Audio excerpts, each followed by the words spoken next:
Fala, minha gente, se ajeite na cadeira que hoje só tem causo bom.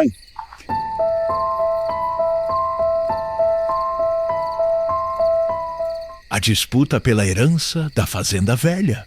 O testamento que virou tempestade. Ô, minha gente, senta aqui na beira do rio, que o causo de hoje é de cortar o coração e de fazer a gente pensar nas voltas que a vida dá, e no quanto um pedaço de terra pode desunir uma família que parecia tão sólida quanto um tronco de paineira. Já pararam para pensar o que acontece quando o velho patriarca se vai e a fortuna que ele juntou a vida inteira vira motivo de briga entre os herdeiros? Pois é, a paz vira algazarra. Os laços de sangue se esticam até o ponto de arrebentar. E as mágoas antigas, que estavam adormecidas feito cobra em toca, saltam para fora, venenosas, prontas para picar. Porque, veja bem, o dinheiro e a terra têm um poder esquisito. Eles mostram o que tem de melhor e de pior no coração da gente. E foi exatamente isso que aconteceu lá na Fazenda Velha, depois que o Céu Inocêncio partiu dessa para melhor. Lá pras bandas de Água Fria, um cantinho esquecido do mapa, onde o sol castiga de dia e o sereno congela de noite. A vida corria no ritmo lento das estações e do trabalho no campo. As casas de taipa e telha, com suas varandas onde se tomava café e se proseava à tarde, eram o abrigo de gerações. O cheiro de curral, de feno seco e de garapa era o perfume do lugar. As noites, então, eram um breu só, iluminadas pelo lampião e pelo brilho miúdo dos vagalumes. O silêncio era quebrado pelo mugido do gado, pelo latido dos cachorros e, de vez em quando, pelo assobio fantasma do vento nas árvores.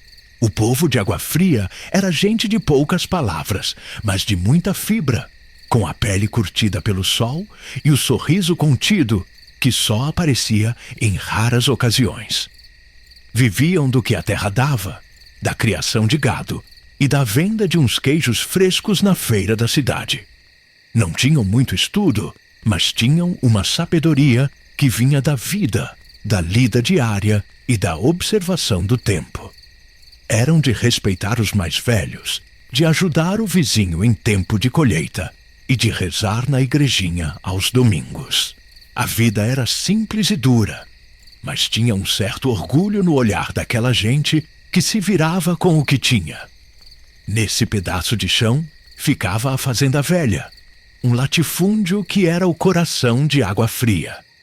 A fazenda pertencia ao Céu Inocêncio, um patriarca de respeito, com a barba branca e a voz grossa, que governava suas terras e sua família com mão de ferro, mas também com um coração que, lá no fundo, amava seus filhos e netos. O Céu Inocêncio tinha 3 filhos. O Zé Pedro, o mais velho, que era a cópia do pai, duro e trabalhador. A Maria Preta, a única filha que tinha o gênio forte e a língua afiada. E o Chico Benta, o caçula, mais sossegado, que vivia mais da música do que da lida. Além deles, tinha uma penca de netos, cada um com seus sonhos e suas ambições. Acontece que um dia, a vida na Fazenda Velha virou do avesso. O Céu Inocêncio, que já vinha cansado da idade, fechou os olhos para sempre. A tristeza tomou conta do lugar, e a família se uniu no velório e no enterro, com lágrimas sinceras nos olhos e abraços apertados. Mas a paz durou pouco. Assim que o pó da cova assentou e o cheiro de flor murcha se espalhou, o assunto da herança veio à tona, como um trovão em céu azul. O Céu Inocêncio, na sua sabedoria ou teimosia, não tinha deixado testamento. Acreditava que os filhos se entenderiam, que o sangue falaria mais alto. Ah, pobre homem! Mal sabia ele o vendaval que se levantaria. O Zé Pedro por ser o mais velho e o que sempre ajudou o pai na lida da fazenda, já se via como o dono, o novo patriarca. Essa terra é minha por direito. Fui eu quem mais trabalhou, quem suou a camisa ao lado do pai, bradava ele, com a voz embargada pela raiva. A Maria Preta, que nunca engoliu o favoritismo do pai pelo Zé Pedro, se levantou como uma onça. Que direito, Zé Pedro? A fazenda é dos três. Eu também sou filha do Inocêncio e tenho meus direitos. Não nasci para ser capacho de homem. E o Chico Benta, que até então parecia alheio à confusão, também quis sua parte. Eu também tenho minha boca. E meus filhos também são netos do velho. Ninguém vai me passar para trás. A disputa começou mansinha, com discussões na cozinha, depois na sala, até que virou briga feia na frente de todo mundo, no terreiro da fazenda. Os gritos ecoavam pelo vale, assustando as galinhas e os cachorros. As mágoas antigas, que estavam escondidas debaixo do tapete por anos, vieram à tona com força total. O Zé Pedro jogava na cara da Maria Preta o dia em que ela fugiu de casa com um forasteiro, e o desgosto que isso deu ao pai.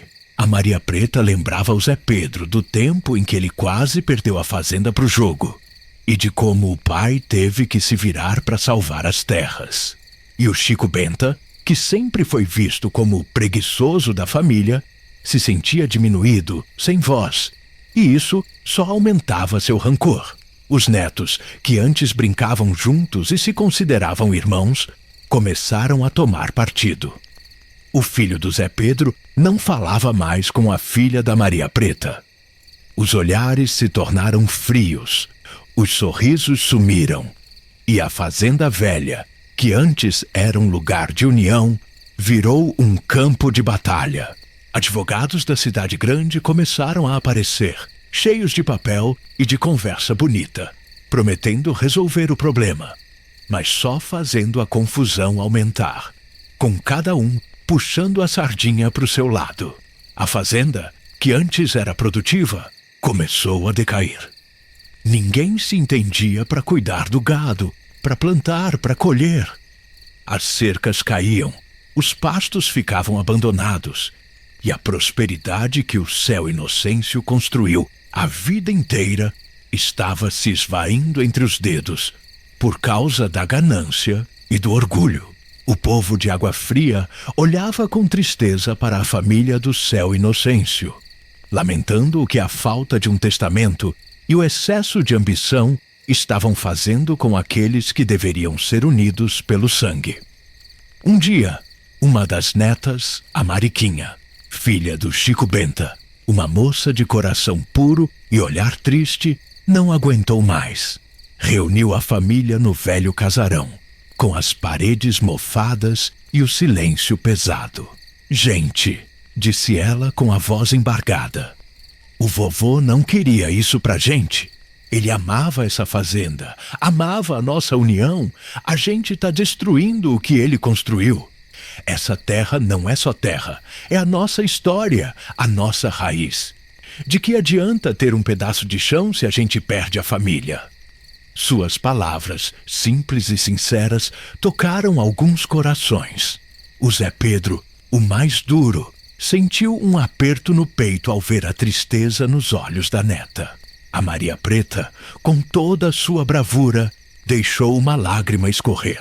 Apesar da dor, a Mariquinha abriu um caminho. Aos poucos, com muito custo e muita conversa, eles foram tentando se entender. A partilha da herança foi feita, não sem brigas, mas com menos ódio. A fazenda acabou sendo dividida e cada um ficou com seu pedaço. Mas a união da família, essa sim, ficou marcada por uma cicatriz profunda, que levaria anos para cicatrizar. E talvez nunca mais fosse a mesma. A fazenda velha, agora com seus pedaços separados, era um lembrete constante de que a riqueza pode trazer muito mais do que dinheiro. Essa história da disputa pela herança da fazenda velha nos faz pensar, meu compadre, que a riqueza seja ela terra ou dinheiro, é uma prova de fogo para o caráter da gente. A ambição pode cegar os olhos, a mágoa pode endurecer o coração, e o orgulho pode destruir os laços mais sagrados. O céu Inocêncio, na sua ingenuidade, acreditou que o amor familiar seria mais forte que a cobiça. Mas a vida mostrou que nem sempre é assim. E você, meu amigo, o que faria se visse sua família se desunindo por causa de uma herança? Você brigaria pelo seu pedaço, custe o que custar, ou tentaria apaziguar os ânimos, pensando no legado e na união? Acha que a falta de um testamento foi a maior culpada? Ou o problema estava nas mágoas guardadas há tanto tempo? Será que o perdão e o amor podem realmente reconstruir o que a ganância e a briga destruíram? Pensa bem, que essas coisas da vida, meu caro, são mais profundas do que um poço de água e mais complicadas do que um nó em corda molhada.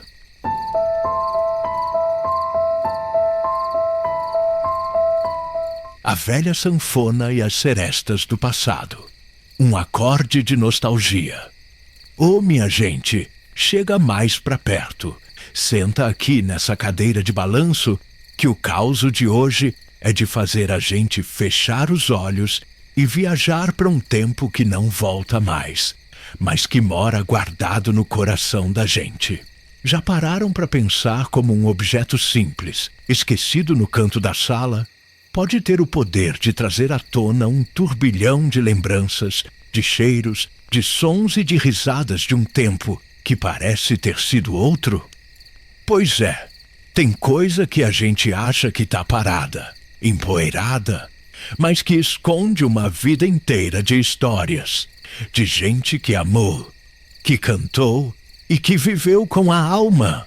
E foi exatamente isso que aconteceu com o seu Zé Seresteiro, um matuto de coração bom que, por causa de uma velha sanfona, reviveu as noites mais bonitas de sua vida.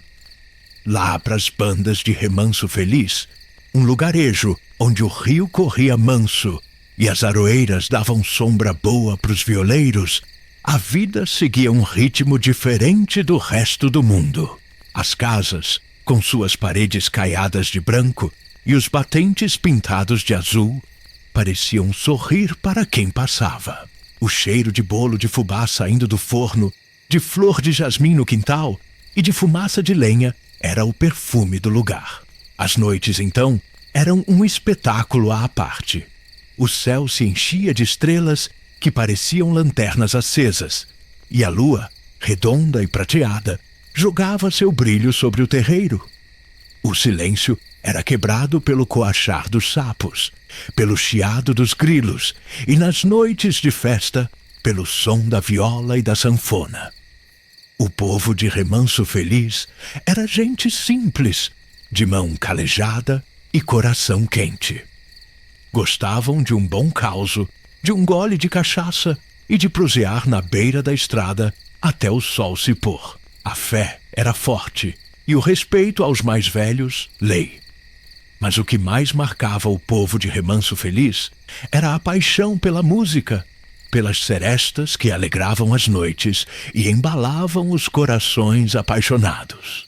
Não tinha festa, velório ou mesmo um simples fim de semana que não terminasse em cantoria. A música era a alma daquele lugar, o tempero que dava gosto à vida. Nesse pedacinho de chão vivia o seu Zé Seresteiro, um homem que, em seus tempos de moço, era a alegria da turma.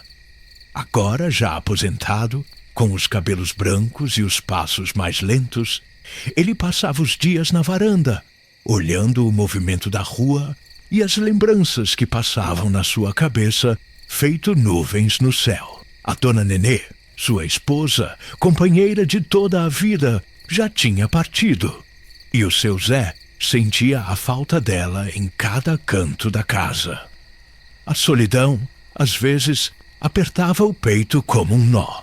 Acontece que um dia, enquanto a neta Marieta, uma moça de olho vivo e coração bondoso, arrumava a sala do seu Zé, ela deparou com um baú velho, esquecido no canto, coberto por um lençol empoeirado.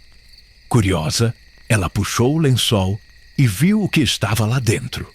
Uma sanfona velha, com o fole um tanto ressecado, as teclas amareladas e um cheiro de guardado que parecia carregar o tempo. "Vovô, o que é isso aqui?" perguntou a Marieta, com os olhos arregalados. O seu Zé, que estava cochilando na rede, abriu os olhos devagar. Quando viu a sanfona, um brilho diferente acendeu em seu olhar. Era a sua companheira de tantos carnavais, de tantas festas, de tantas serestas. Ele se sentou devagar, pegou a sanfona com as mãos trêmulas, limpou a poeira com carinho e a trouxe para perto. O cheiro de guardado invadiu a sala. E, de repente, o seu Zé não estava mais ali, naquele dia presente. Mas sim, em outro tempo, em outro lugar. Naquele instante, a sala sumiu, e o seu Zé se viu no terreiro da fazenda do seu Lauro, iluminado pela luz amarela dos lampiões e pelo brilho da lua cheia. A brisa da noite trazia o cheiro do orvalho e o som das violas afinando. Ele era moço, forte, com o fole da sanfona aberto, pronto para começar a melodia. Ao lado dele, os amigos de sempre. O Chico da viola, com seu violão que parecia chorar nas mãos dele. O Tonho do cavaquinho, com seu sorriso largo e o ritmo no sangue. E a turma toda, a molecada de Remanso Feliz, que vinha para dançar e para namorar na beira do terreiro. O seu Zé sentia o fole da sanfona em suas mãos. O movimento suave, o ar que entrava e saía, transformando-se em música.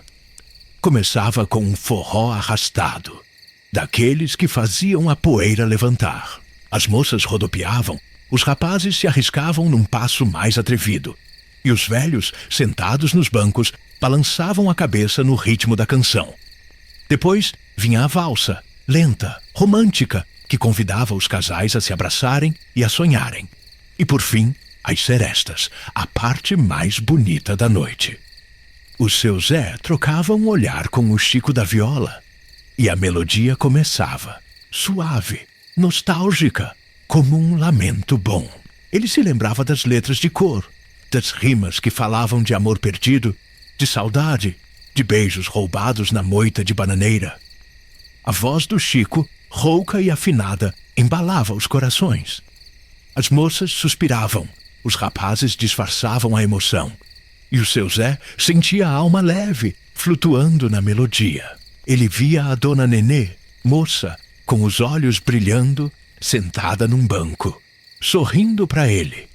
O sorriso que ele carregava no coração até hoje. Ah, como era bom aquele tempo!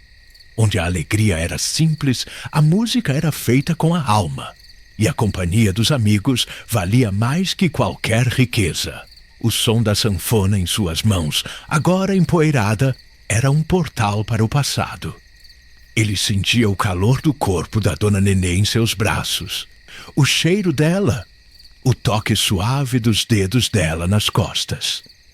Relembrava as risadas dos filhos pequenos, correndo pelo terreiro, os conselhos do pai, a voz da mãe cantando uma cantiga de ninar. As serestas eram mais do que música. Eram a trilha sonora da vida dele, dos amores, das amizades, das despedidas e dos reencontros. De repente, a neta Marieta, com um sorriso nos lábios, tocou o ombro do seu Zé. "Vovô, o senhor está chorando?" O seu Zé, com os olhos marejados, mas com um sorriso no rosto, olhou para a sanfona e depois para o tiai. "Pitaraneta, não é choro de tristeza, minha filha. É choro de saudade, de alegria. Essa sanfona me levou de volta para os tempos mais bonitos da minha vida.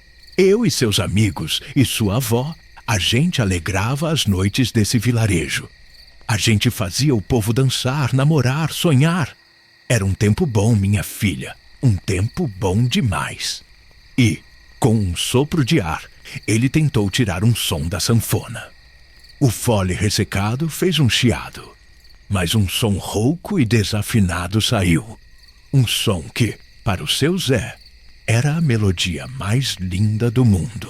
Essa história da velha sanfona e as serestas do passado nos faz pensar, meu compadre, sobre a importância das nossas memórias e do poder que as coisas simples da vida têm de nos transportar para outros tempos.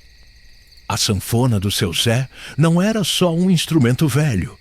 Era um baú de lembranças, um pedaço da alma dele. E as serestas não eram só canções. Eram a trilha sonora de uma vida cheia de significado, de alegria e de amor. A nostalgia é uma coisa engraçada. Ela dói e alegra ao mesmo tempo. E nos lembra de quem a gente foi e do que vivemos. E você, meu amigo, o que faria se encontrasse um objeto esquecido que te levasse de volta para um tempo especial da sua vida? Você o guardaria com carinho, deixando a poeira acumular, ou o traria de volta à vida, para que as memórias pudessem ser vividas de novo? Qual a sua sanfona empoeirada que guarda as melhores lembranças do seu passado? E será que a gente, na correria do dia a dia, não tem deixado as nossas próprias serestas do passado empoeirarem, sem dar a elas a atenção que merecem? Pensa bem, que recordar é viver. E algumas melodias, mesmo desafinadas pelo tempo, são as mais bonitas da nossa existência.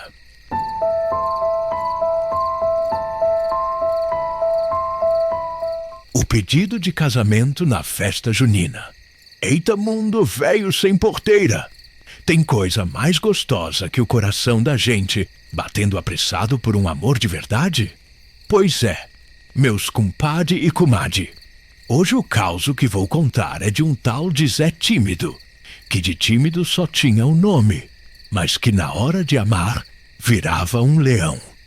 E esse leão, meus fi, se meteu numa enrascada daquelas para fazer um pedido de casamento que nem a dona Redonda do Pé de Serra ia botar defeito. Vocês já imaginaram a confusão que dá quando a gente junta amor, timidez e uma festa junina daquelas de arrombar, cheia de fogueira, quentão e uns causos que só a roça tem? Pois é, senta que lá vem história.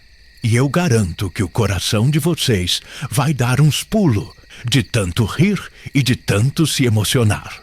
Será que o Zé Tímido conseguiu botar o anel no dedo da sua amada? Ou a festa virou um samba do crioulo doido? Lá pras bandas do Arraial do Pé de Serra, onde o cheiro de milho assado se mistura com o perfume da dama da noite, a vida é um festejo sem fim. As casinhas, tudo colorida que nem arco-íris, se enfeitam para São João com bandeirinha de papel de seda e balão que sobe para o céu estrelado. O terreiro da igreja vira um palco de dança, com a quadrilha arrastando o pé e levantando poeira. O povo de lá, o povo do Pé de Serra é mais festeiro que beija-flor enflorada. As mulher, tudo de vestido de chita e trança no cabelo, vivem de riso frouxo e abraço apertado. Os homens, de camisa xadrez e chapéu de palha, são uns proseador de mão cheia e uns dançarino que faz a poeira subir. E as crianças? As crianças do Pé de Serra são uma bênção, correndo atrás do balão, pulando fogueira, com a bênção dos pais, claro, e lambuzando a boca com paçoca e pé de moleque. Lá, a vida é um pandeiro que não para de tocar, e a alegria é a melodia que embala os dias. Foi nesse cenário de festa e folia que o Zé Tímido, um rapaz de bom coração e mãos calejadas da lida na roça, resolveu que era chegada a hora de pedir a mão da Mariana, a moça mais prendada e mais bonita do arraial. A Mariana, com seus olhos cor de jabuticaba e um sorriso que desarmava qualquer um, tinha o Zé Tímido amarrado que nem carro de boi em atoleiro. Ele sonhava com ela de dia e de noite e planejava o pedido nos mínimos detalhes.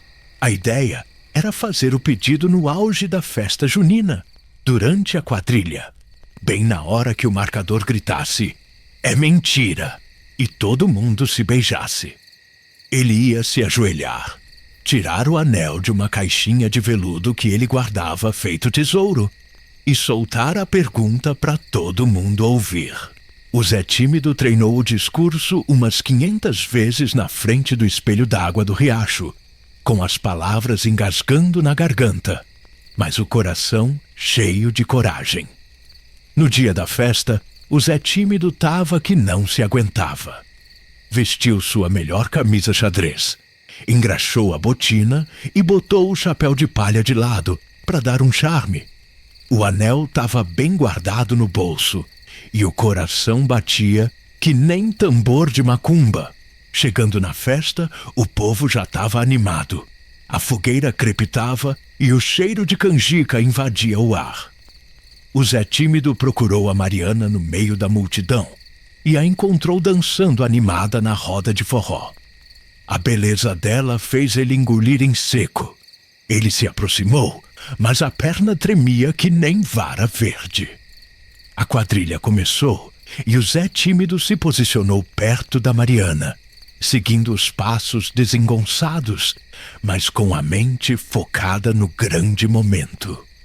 A cada "olha a cobra", ele suava frio. A cada caminho da roça, o anel parecia pesar mais no bolso. Quando o marcador finalmente gritou "É mentira!" e a confusão de beijos e abraços se espalhou, o Zé Tímido sentiu que a hora era aquela. Ele respirou fundo, botou a mão no bolso, mas cadê o anel? A caixinha de veludo não estava lá. O pânico tomou conta do Zé. Ele começou a tatear os bolsos, revirar a camisa, e a Mariana, percebendo a aflição dele, perguntou: "O que foi, Zé? Parece que viu assombração." O Zé Tímido, com a voz embargada e a testa suando, só conseguia gaguejar. O anel sumiu!" A Mariana arregalou os olhos. A quadrilha continuava e o Zé Tímido, desesperado, começou a procurar o anel no chão do terreiro, de quatro, no meio da dança. O povo, sem entender nada, achava que ele estava fazendo uma nova modalidade de pescaria na roça. E uns riam, outros olhavam com pena. E não é que no meio da bagunça, o seu Tonho da sanfona, que estava mais animado que pinto no lixo e meio cambaleante de tanto quentão, tropeçou no Zé Tímido e derrubou uma bacia de paçoca bem em cima da cabeça dele. O Zé Tímido ficou todo branco de farinha de amendoim, parecendo um fantasma de festa junina. A Mariana não aguentou e caiu na risada. O Zé, mais desolado que galinha sem milho, sentou no chão, a paçoca escorrendo pelo rosto, e pensou que seus planos tinham ido pro beleléu. De repente, a dona Cotinha, a benzedeira do arraial, que estava ajudando a servir o quentão, se abaixou perto do Zé Tímido e, com um sorriso de canto de boca, disse: "Zé, meu filho, você tá parecendo um bolo de fubá ambulante. Mas acho que a gente achou o seu tesouro." E lá estava, preso no cadarço da botina do seu Tonho da sanfona, brilhando no meio da bagunça, a caixinha de veludo com o anel. O seu Tonho, que nem tinha percebido, ficou sem graça. O Zé Tímido pegou a caixinha, limpou a paçoca do rosto e, com o coração pulando de alegria e vergonha, olhou para Mariana, que ainda ria, mas com um brilho diferente nos olhos. Ele se ajoelhou ali mesmo, no meio do terreiro, com o povo da quadrilha parando para ver a cena, e disse, com a voz embembecida de emoção: "Mariana, minha prenda mais linda, você aceita? Aceita casar com esse caboclo atrapalhado que te ama mais que tudo nessa vida?" A Mariana, com os olhos marejados, estendeu a mão e deu um abraço apertado no Zé Tímido, que quase caiu de novo. Ela sussurrou no ouvido dele: "Zé, seu bobo, eu aceito. E nem precisa de anel para saber o tanto que eu te quero." Aquele abraço apertado, o cheiro de paçoca no Zé Tímido e o riso da Mariana foram a prova de que o amor, mesmo com uns tropeços e uns micos, sempre encontra o seu caminho. A festa junina explodiu em aplausos e vivas, e o sanfoneiro, inspirado, começou a tocar um forró daqueles de arrastar o pé, enquanto o Zé Tímido e a Mariana dançavam, os dois, em meio à poeira e à alegria, prometendo um ao outro um sim para a vida inteira. E foi assim que o Zé Tímido aprendeu que a vida é cheia de imprevistos, mas que o amor verdadeiro supera qualquer paçoca na cabeça e qualquer anel perdido. Às vezes, a gente planeja tudo nos mínimos detalhes, sonha com a perfeição e a vida vem e bagunça tudo. Mas é nessa bagunça que a gente descobre a verdadeira beleza das coisas e que o importante não é o palco perfeito, mas a sinceridade do coração. As situações cômicas, os apertos, os vexames. Tudo isso vira história para contar para os netos e tempera a vida com um sabor que só a realidade tem. Pense bem, se você fosse o Zé Tímido, com o anel sumido e a cara cheia de paçoca, o que você faria? Desistiria do pedido ou transformaria o desastre em uma história inesquecível, provando que o amor é mais forte que qualquer tropeço? Qual seria a sua reação quando o plano perfeito virasse uma baita atrapalhada?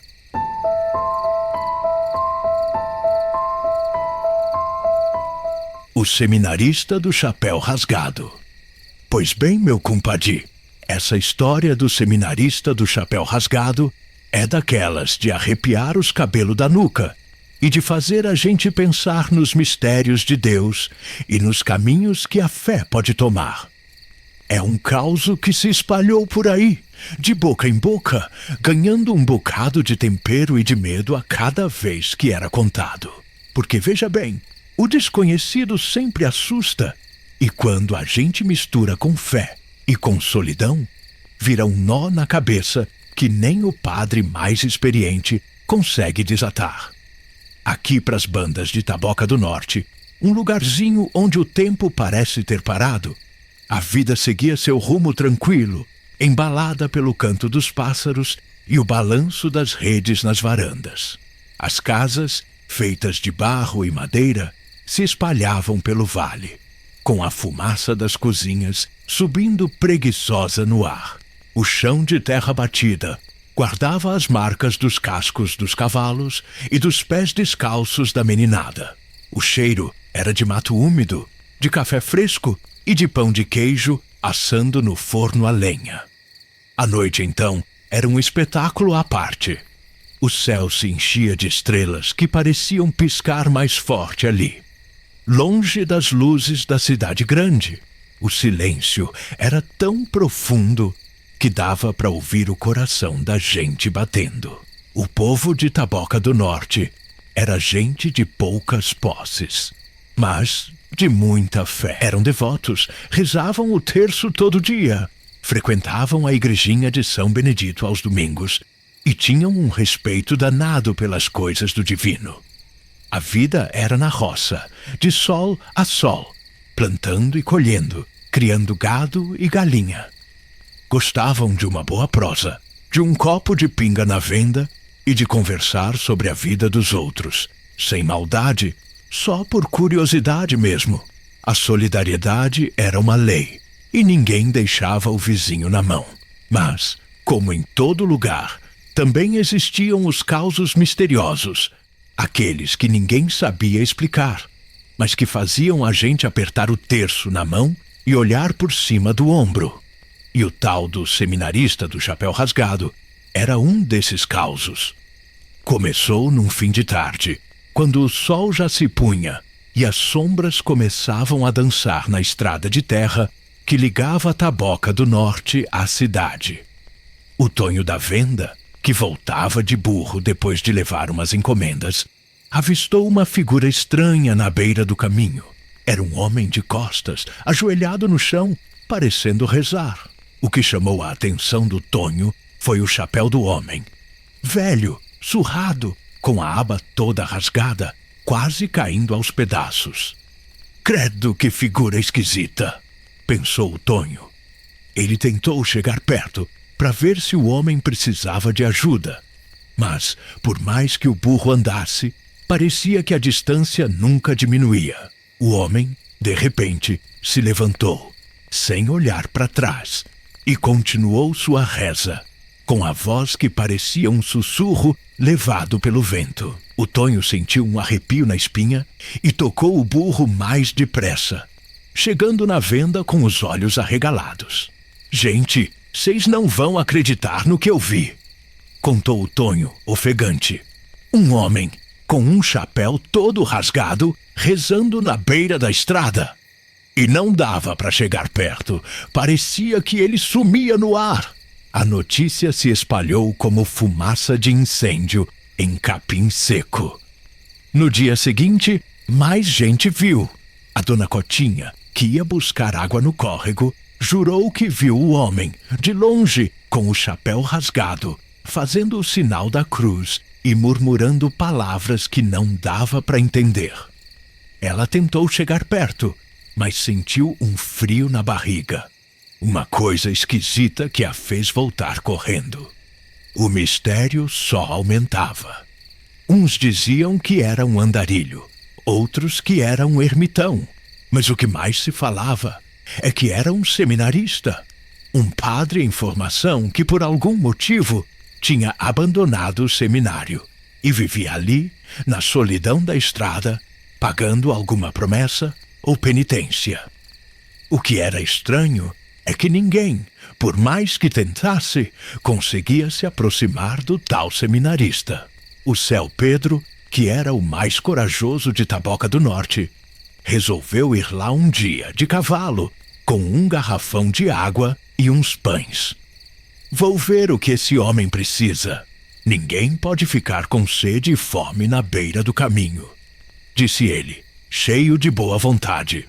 O Seu Pedro avistou o seminarista, de joelhos, com o chapéu rasgado cobrindo o rosto, rezando com uma devoção que impressionava.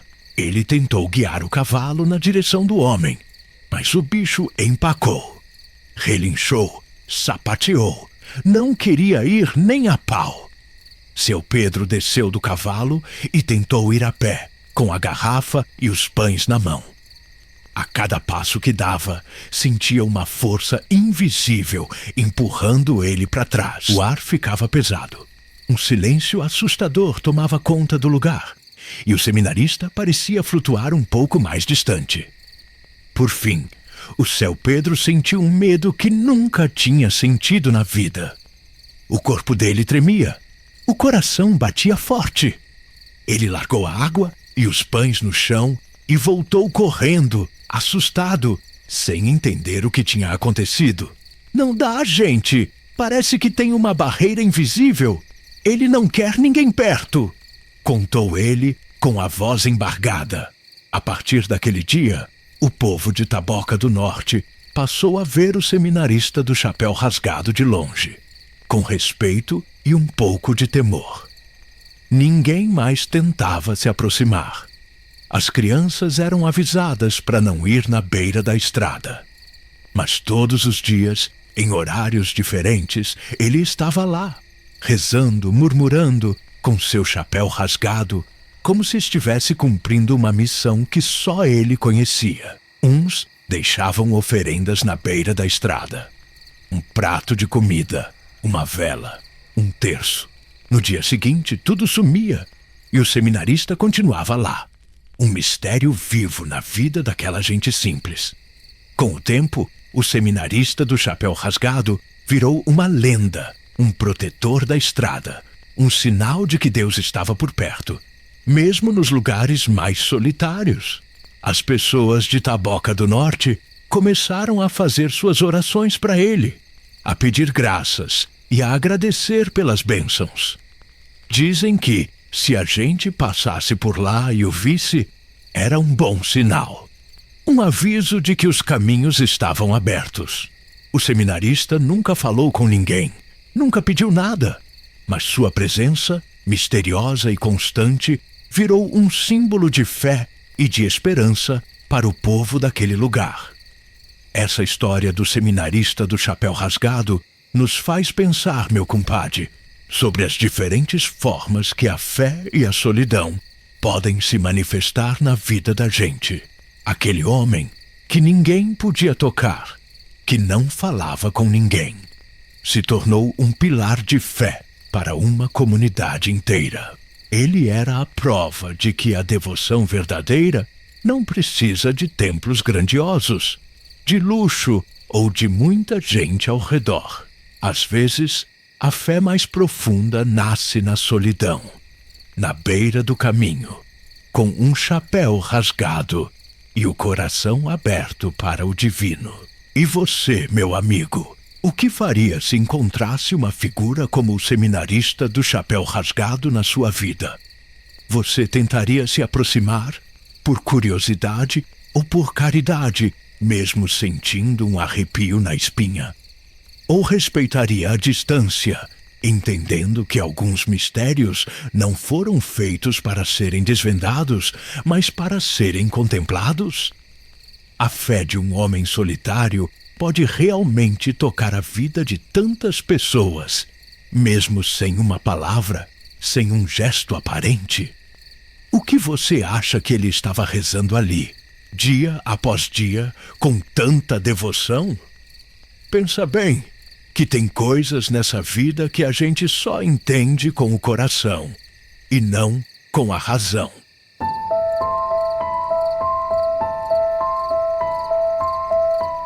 A mentirosa da festa de rodeio. Uma paixão desfeita no pó da arena. Oh, minha gente, senta aqui na beira da fogueira, que o causo de hoje é de doer na alma e de fazer a gente pensar nas voltas que o amor dá e no quanto uma promessa pode virar pó no meio da algazarra. Já pararam para imaginar o que acontece quando a alegria de uma festa grande, cheia de gente bonita, música boa e rodeio pegado, se transforma num campo de desilusão? Pois é, o riso vira lágrima, a confiança se estilhaça como vidro quebrado, e o coração, que antes batia acelerado de paixão, agora se arrasta feito um boi cansado. E foi exatamente isso que aconteceu com o Zé Vaqueiro, um peão apaixonado que, no meio de uma festa de rodeio, descobriu que o amor da sua vida era uma mentirosa. Lá pras bandas de gado bravo, um lugarzinho onde o cheiro de boi e de capim seco se misturava no ar. A vida corria no ritmo dos ponteios da viola e do mugido do gado. As casas, simples e acolhedoras, com suas cercas de arame farpado e os currais cheios, eram o retrato da lida diária. O cheiro de churrasco na brasa, de couro de sela e de terra molhada depois da garoa, era o perfume do lugar. As noites, então, eram um espetáculo à parte. O céu se enchia de estrelas que pareciam diamantes espalhados no veludo, e a lua, grande e amarela, jogava seu brilho sobre os campos. O silêncio era quebrado só pelo latido dos cachorros e, de vez em quando, pelo berro de um touro bravo. O povo de gado bravo era gente forte, de poucas palavras, mas de muito caráter. Trabalhadores dedicados à terra e ao gado viviam de sol a sol, com a pele curtida e as mãos calejadas. Gostavam de uma boa prosa, de um gole de aguardente para esquentar o peito e de uma boa festa.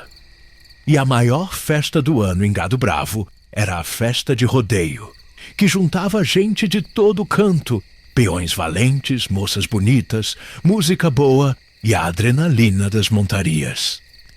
Era um tempo de alegria, de reencontros e de muita paixão.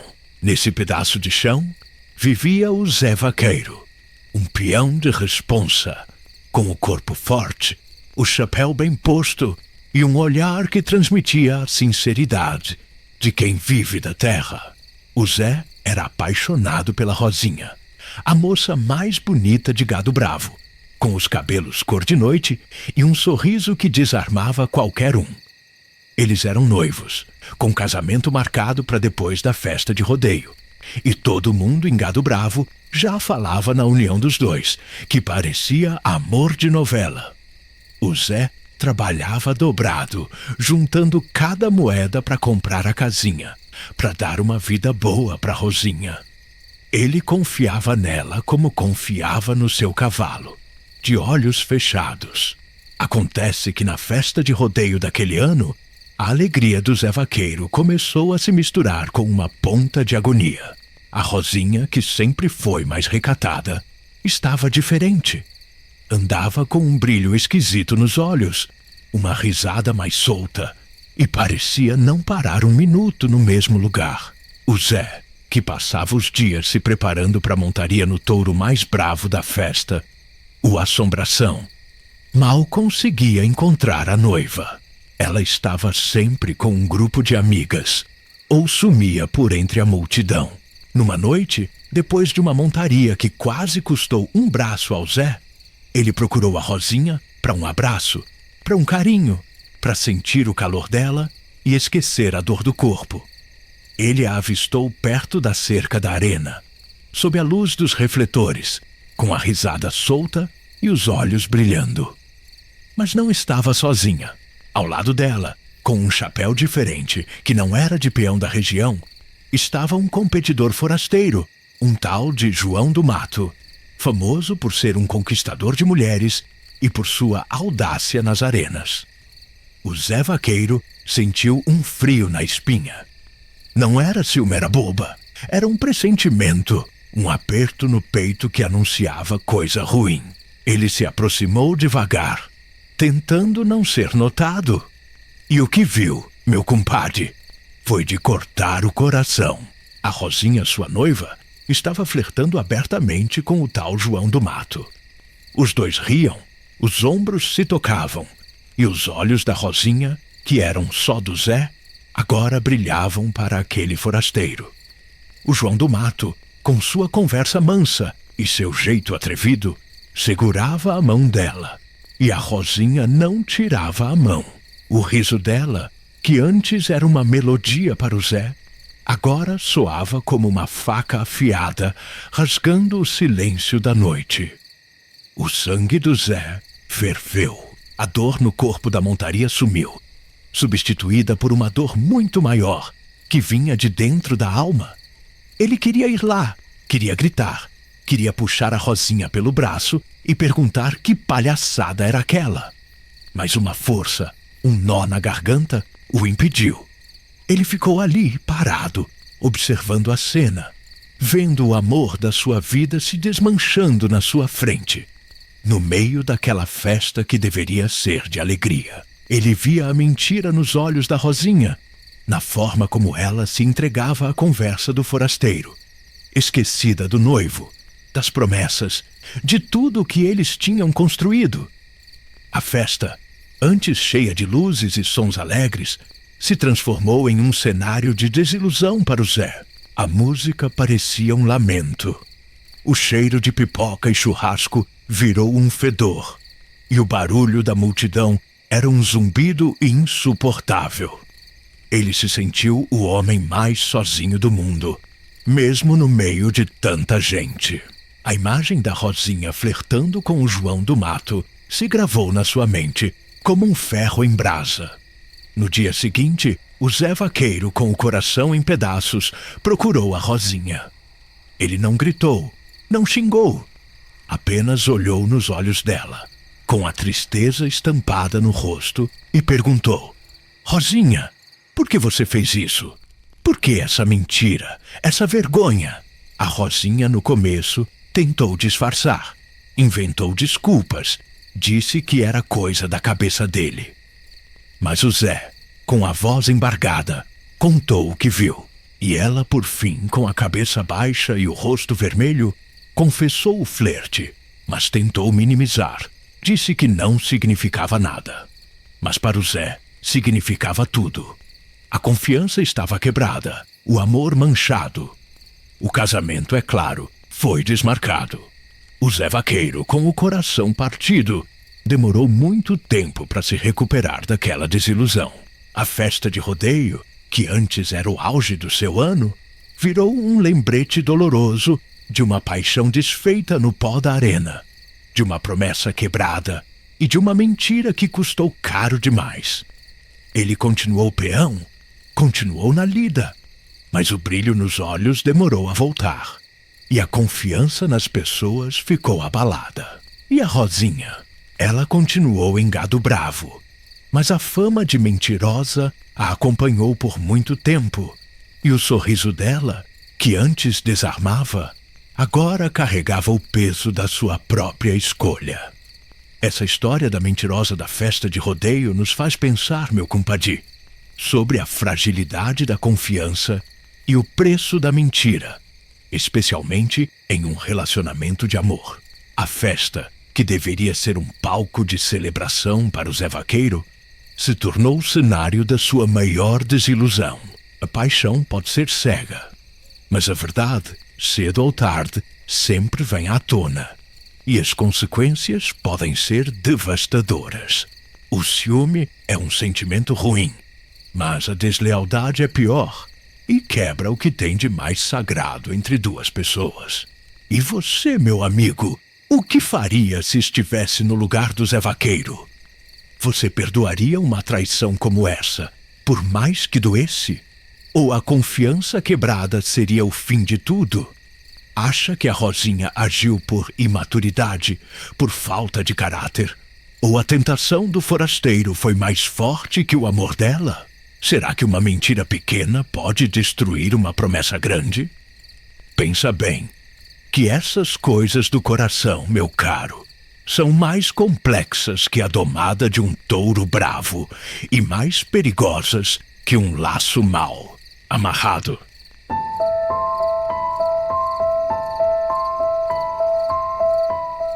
O desafio da primeira colheita. Quando o sol nasce no sertão, o céu parece arder. E naquela manhã, o horizonte tingido de fogo encontrou Lucas de pé, sozinho, no meio do campo que agora era seu.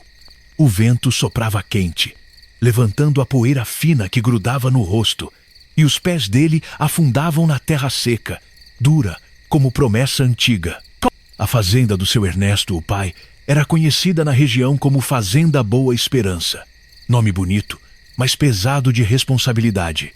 Ali, por mais de 40 anos, Ernesto tinha feito da terra um altar. Cada sulco de arado, cada fileira de plantação era como reza plantada com suor. Era homem de palavra forte, mas de mãos mais fortes ainda. Nunca se curvou para seca nem para geada. Resistiu com teimosia e fé. Quando morreu, deixou para Lucas não apenas o chão, mas um desafio: provar que tinha fibra para segurar aquele legado. Lucas, no entanto, não tinha a dureza do pai.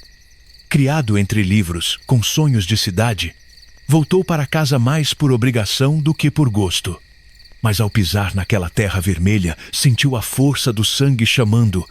O cheiro do barro misturado ao do capim cortado despertou memórias de infância do pai ensinando a laçar, da mãe cantando moda de viola na varanda, do barulho dos bois voltando ao curral ao entardecer. E agora tudo dependia dele. Era a primeira colheita. As chuvas tinham vindo no tempo certo, e a plantação estava farta. Milho alto, feijão graúdo, mandioca gorda. Mas colher não era só arrancar do chão. Era planejar, juntar gente, acertar contas, cuidar do escoamento para a cidade. Qualquer erro e o trabalho de meses ia por água abaixo e com ele o nome da família. Lucas começou cedo. Chamou os vizinhos mais experientes, ouviu conselho, mas no fundo sentia o peso da desconfiança nos olhares. Este menino não aguenta. Cresceu com sombra demais. Ele ouvia sem ouvir, mas as palavras ecoavam no peito. Na primeira semana, a colheita emperrou. Uma roda do carro de boi quebrou. Depois, veio uma chuva fora de hora, que quase apodreceu o milho cortado. Lucas perdeu o sono, perdeu o apetite. Passava as noites na varanda, olhando o escuro, ouvindo o som do vento passar pelas folhas, perguntando a si mesmo se tinha feito besteira ao voltar. Foi numa dessas noites que encontrou no velho baú do pai, um caderno de capa dura, gasto pelo tempo. Era um diário simples, com anotações de safra, contas, mas também pensamentos que Lucas nunca imaginou que o pai tivesse. Em uma das páginas, rabiscada com letra firme, lia-se: a terra não exige perfeição, exige presença. Quem fica, aprende. Quem respeita, colhe. Aquelas palavras acenderam algo nele. No dia seguinte, arregaçou as mangas, entrou no barro, sujou a roupa, aprendeu a amarrar feixe, a empilhar sacaria, a lidar com os bois. Comeu poeira, cortou o dedo, dormiu no chão do paiol quando a chuva não deixou voltar para casa. Mas, pouco a pouco, o corpo foi criando calo e o coração também. Quando a última fileira foi colhida, o terreiro da fazenda estava tomado de sacos, o cheiro da palha misturado ao do café coado. Lucas ficou parado, respirando fundo, olhando para aquilo tudo fruto de esforço, de queda e de aprendizado. Sorriu sozinho. Não um sorriso largo, mas aquele meio sorriso de quem entende que a vida é feita de pequenos triunfos. No sábado seguinte, a comunidade inteira veio para ajudar a carregar os caminhões. E pela primeira vez, os olhares não tinham dúvida, só respeito. Um velho vizinho de fala mansa bateu no ombro de Lucas e disse: agora sim, você é filho do Ernesto por inteiro. À noite, debaixo do céu coalhado de estrelas, Lucas acendeu a lamparina na varanda e abriu o caderno do pai de novo. Escreveu, com mão firme: primeira colheita feita. A terra ensinou. Agora eu sei. Ela não dá só alimento da raiz para quem se entrega. E assim, no silêncio da roça, entre o coachar dos sapos e o cheiro doce do milho seco, Lucas percebeu que aquele desafio não era sobre plantar ou colher. Era sobre entender que a vida, como a lavoura, só cresce quando a gente aprende a amar o chão que pisa.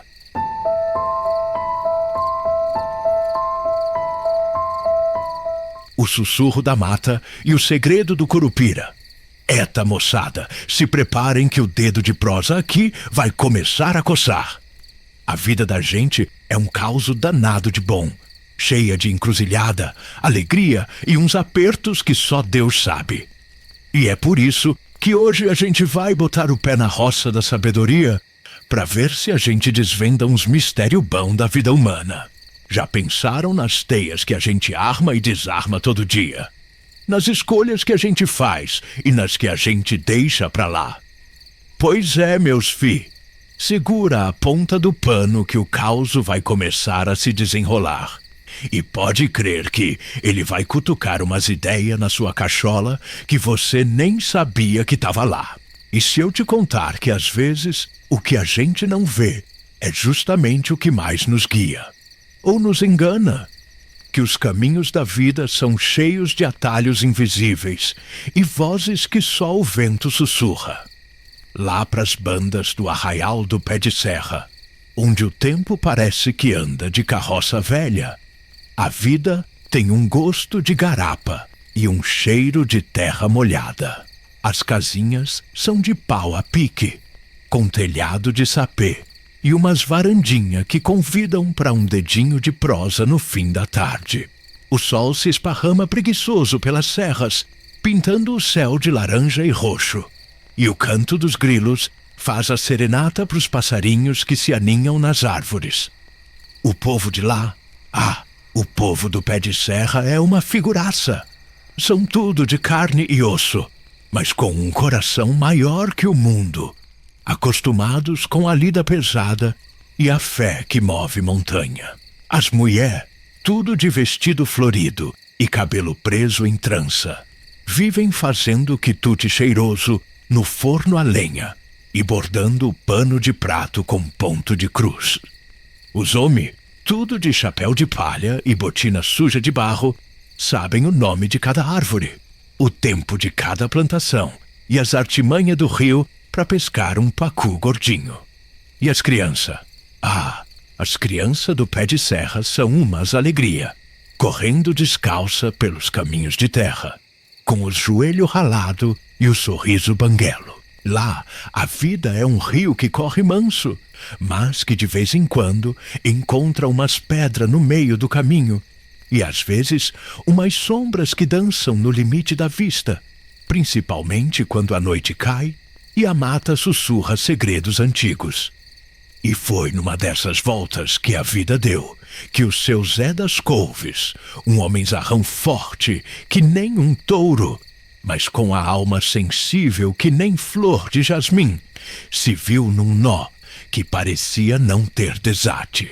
O seu Zé, que sempre foi um batalhador, acostumado a virar o sol com a enxada para garantir o pão na mesa da família, de repente se viu com a terra rachada, a plantação morrendo de sede e o dinheiro minguando que nem água em peneira. A seca castigou o arraial do pé de serra, que nem nunca tinha castigado antes. As rezas na capela já não davam conta, e o desespero começou a rondar as casinhas, feito urubu em carniça. O seu Zé, que nunca foi de reclamar da vida, começou a andar cabisbaixo, com a testa franzida e um peso no peito que nem carreiro de boi. A doutora Maria, a esposa dele, uma mulher de fibra que nem bambu, via o sofrimento do marido e sentia o coração apertar. Ela tentava consolar, dizia que Deus não desamparava ninguém, mas a fala dela parecia ecoar no vazio. O seu Zé tinha uns filhos crescidos, o Pedro e a Rosinha, que viam o pai definhar e queriam ajudar, mas as mãos deles estavam atadas. A roça, que era a vida da família, estava virando pó. Foi então que numa noite de lua nova, quando a mata parecia engolir a luz, uns sussurros começaram a correr de boca em boca no arraial. Diziam que o Curupira, o guardião da floresta, estava bravo com o povo por desmatarem a beira do rio e que só ele podia trazer a chuva de volta. Ninguém tinha certeza, mas o medo é um bicho que cresce no escuro. Foi então que apareceu naquelas bandas um sujeito de fala mansa e olhar esperto, o tal do Cícero da Fortuna. Ele prometeu mundos e fundos pro seu Zé. Disse que tinha um jeito de fazer a chuva voltar, mas que precisava de um sacrifício, uma promessa pesada. E o Cícero, com a voz que parecia um fio de seda, começou a contar umas histórias de encruzilhada, de oferenda pro Curupira e de uma erva misteriosa que ele colhia na mata, à noite, sob a luz de umas estrelas que ninguém mais via. Ele falava de sinais, de sonhos que a mata mandava, e que o seu Zé tinha sido escolhido para fazer a grande oferenda. O seu Zé, na aflição de ver a família sofrer e com a mente já meio embaçada por tanto desassossego e as histórias de sussurros na mata, quase se entregou àqueles papo enrolado do Cícero. Ele pensou em vender as últimas cabeças de gado para comprar as ervas mágicas do Cícero, ou de ir até a parte mais funda da mata fazer a tal da oferenda misteriosa, mesmo sabendo que era um caminho perigoso e que o Curupira, se existisse mesmo, não gostava de ser incomodado. Mas a doutora Maria, com a sabedoria que só a mulher do campo tem, sentiu um cheiro de engano no ar e também um arrepio na espinha quando ouviu o nome do Curupira misturado com as intenções do Cícero. Ela puxou o marido de lado, olhou nos olhos dele e disse: Zé, meu filho, a fé da gente não se compra nem se vende. A vida da gente é um plantio que nem sempre dá fruto, mas a gente não pode deixar a esperança morrer, não. A gente tem que levantar a cabeça, erguer as mãos para o céu e fazer a nossa parte. E a nossa parte é trabalhar e ter paciência, porque Deus sabe a hora certa de cada coisa. E essa história de Curupira e sacrifício, meu fi, isso aí é para amedrontar os fracos. E a gente não é fraco, não. O verdadeiro guardião da nossa mata é a nossa responsabilidade de cuidar dela, e não esses causos que inventam para tirar proveito da nossa aflição. Enquanto a doutora Maria falava, um vento estranho soprou pela varanda e o lampião balançou. O seu Zé, que estava com a mente meio turva de tanta preocupação e com a cabeça cheia das histórias do Cícero, escutou a doutora Maria e sentiu um alívio no peito, como se um nó tivesse se desfeito. Ele não sabia o que fazer para trazer a chuva, mas sabia que o caminho do Cícero da Fortuna e seus mistérios não era o certo, nem o da mata escura com oferendas para entidades desconhecidas. Ele voltou para a roça e, mesmo com a terra seca, ele pegou a enxada e começou a cavar, a ajeitar a terra, a preparar para quando a chuva viesse. Os vizinhos olhavam meio de lado, achando que o seu Zé tinha perdido o juízo, e sussurravam sobre o Curupira e a sorte que o Cícero prometia. Mas ele não ligava. E não é que depois de uns dias, lá pras bandas do fim da tarde, o céu começou a escurecer e uma nuvem pesada, que nem bicho grávida, começou a se aproximar. E veio a chuva. Primeiro de leve, depois mais forte, lavando a poeira e regando a terra sedenta.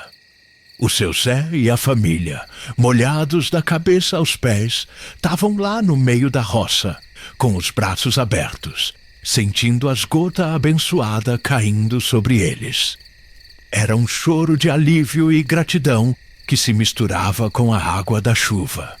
E o Cícero da Fortuna?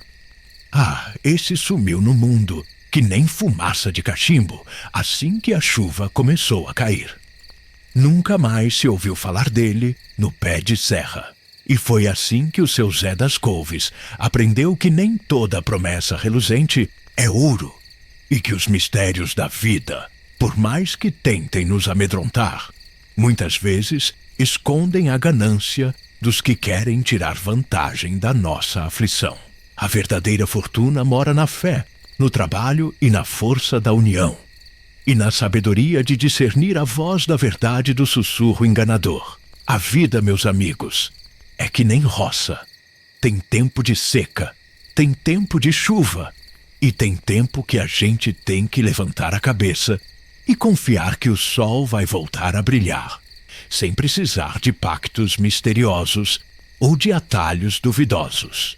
Às vezes a gente se desespera, quer um atalho para sair da dificuldade e acaba caindo na lábia de uns espertos que só quer saber de se aproveitar da nossa fragilidade, usando até o medo do desconhecido para nos manipular. Mas a verdade é que as coisas boas da vida, as que realmente valem a pena, são as que a gente constrói com suor, com paciência e com o coração no lugar certo.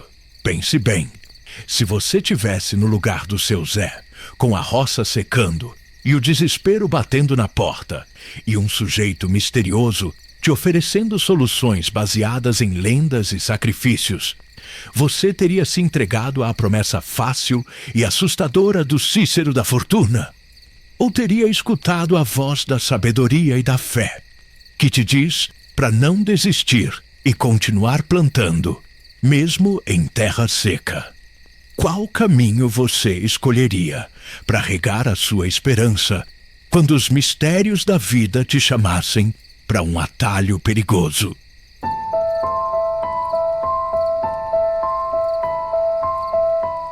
O mutirão para reconstruir a ponte.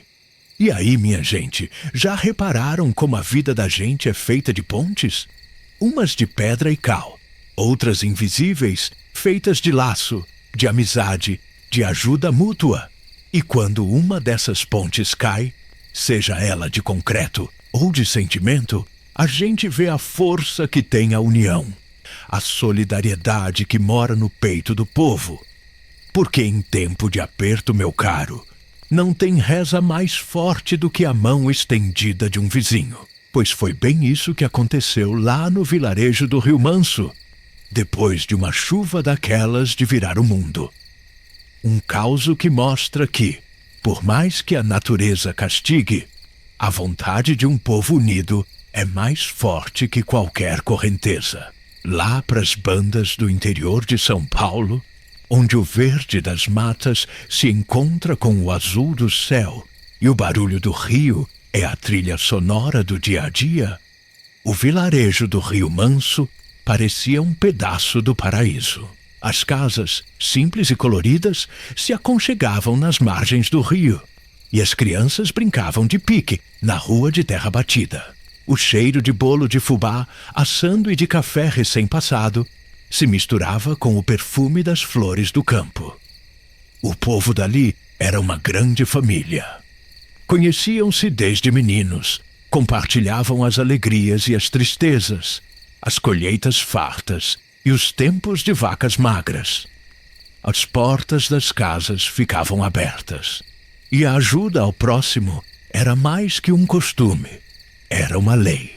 A vida era movida pela simplicidade, pelo trabalho na roça e principalmente pela união.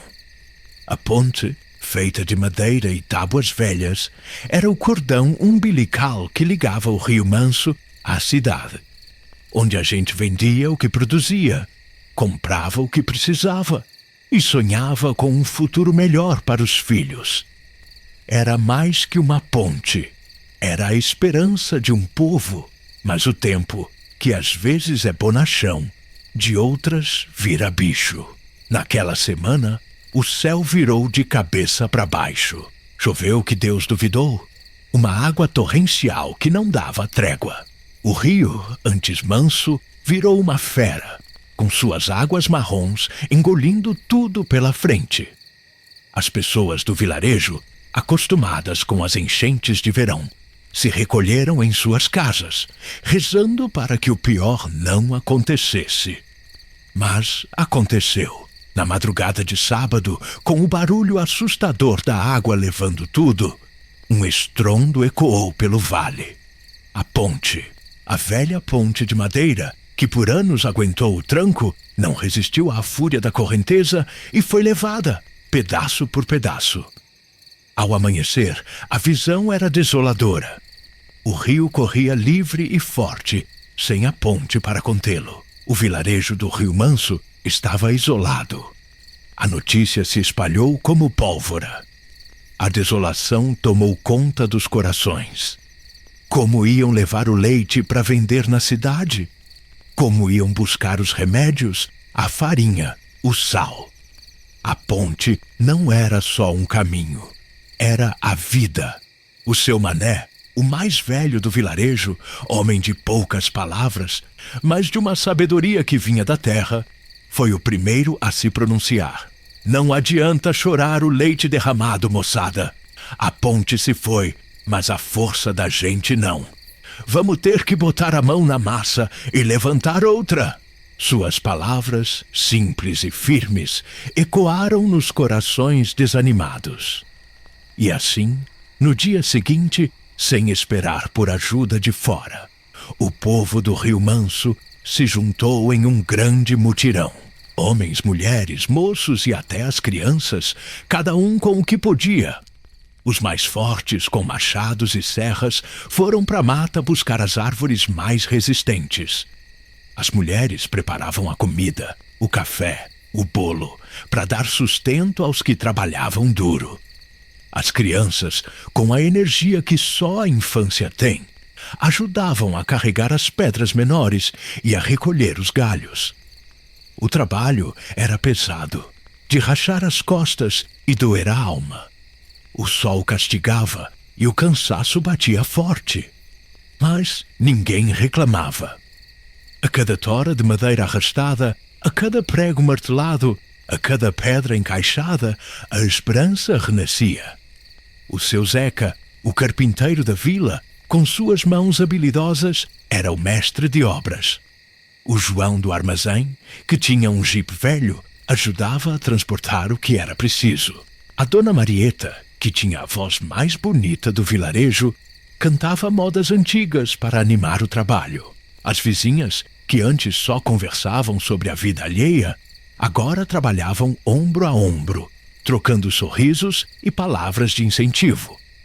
A união era palpável, um fio invisível que ligava a cada um, tornando-os mais fortes.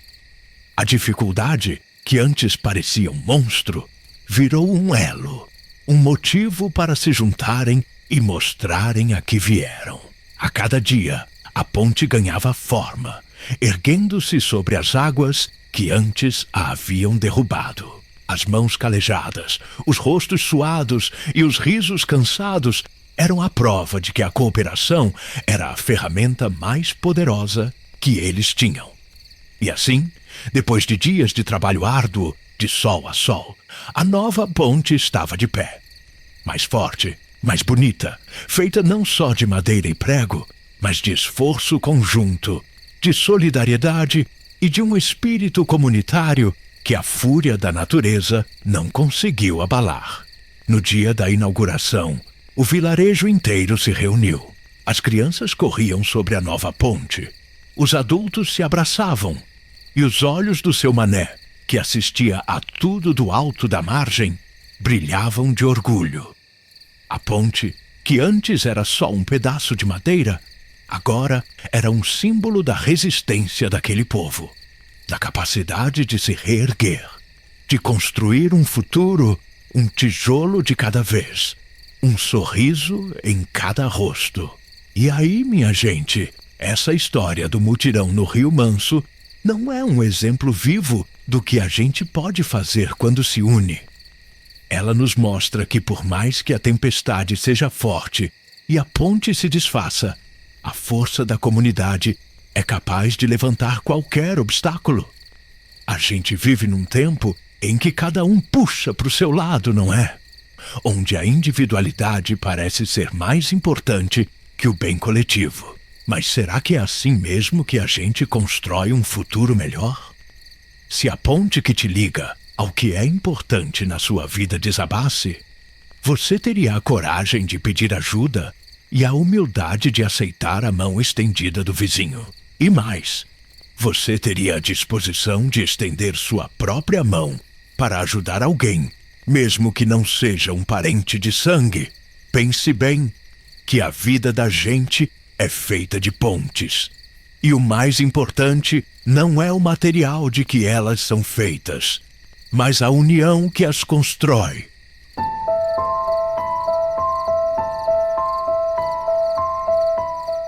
Eita, que prosa boa demais! O tempo passou que nem vimos passar. Se você gostou do vídeo, se inscreva no canal e ative as notificações para não perder os próximos episódios. Nos vemos no próximo vídeo. Até lá!